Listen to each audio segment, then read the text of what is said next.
TDP కంచుకోటను ఆ నియోజకవర్గ నాయకులే బాంబులు పెట్టి బద్దలు కొట్టేస్తున్నారా?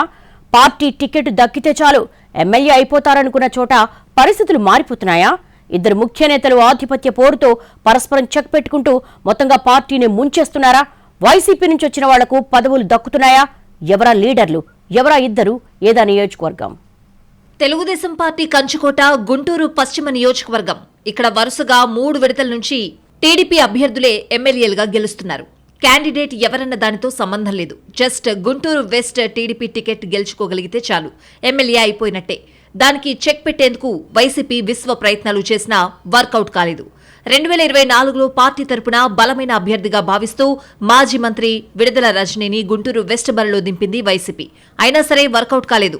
ఎలాంటి రాజకీయ అనుభవం లేని గళ్లా మాధవి టీడీపీ తరపున పోటీ చేసి 50,000కు పైగా మెజారిటీతో గెలిచారంటే ఇక్కడ పార్టీ బలం ఎలా ఉందో ప్రత్యేకంగా చెప్పాల్సిన అవసరం లేదు. కానీ మాధవి గెలిచాక పరిస్థితులు మారుతున్న సంకేతాలు కనిపిస్తున్నాయంటున్నారు పరిశీలకులు. అంతర్గత కుమ్ములాటలతో చివరికి క్యాడర్ ని కూడా డైలమాలో పడేస్తున్నారట నియోజకవర్గంలోని ముఖ్య నాయకులిద్దరు.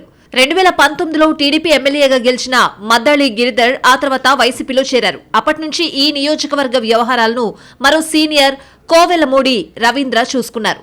పూర్తి స్థాయి ఇన్ఛార్జిగా ఆయనే కొనసాగారు. మున్సిపల్ ఎన్నికల్లో కూడా టీడీపీ తరపున గెలిచిన 10 మంది కార్పొరేటర్లలో 8 మంది ఈ సెగ్మెంట్ పరిధిలోనే ఉన్నారు.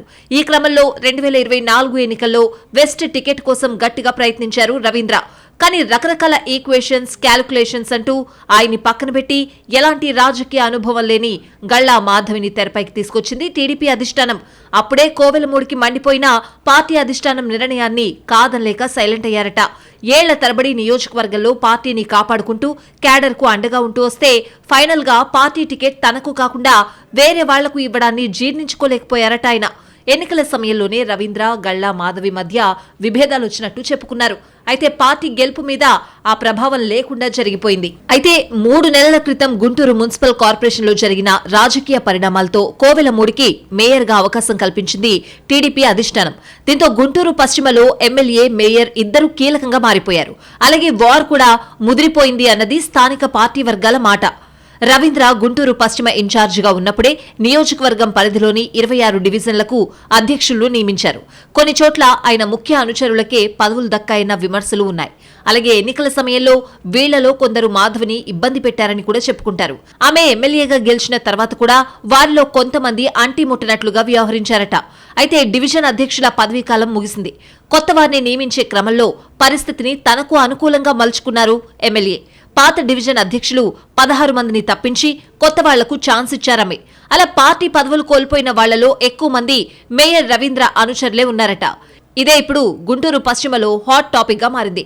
ఎమ్మెల్యే మాధవి కోవెలమూడి వర్గానికి చెందిన ఒకరిద్దరికి తప్ప మిగతా వాళ్లందరికీ చెక్ పెట్టినట్టు విశ్లేషిస్తున్నారు నియోజకవర్గంలో. వాళ్ళిద్దరి మధ్య ఆధిపత్య పోరుతో పార్టీ అంటే పడి చచ్చే, డెడికేటెడ్ గా పనిచేసే సిసలైన నాయకులకు అన్యాయం జరిగిందన్న చర్చలు నడుస్తున్నాయి.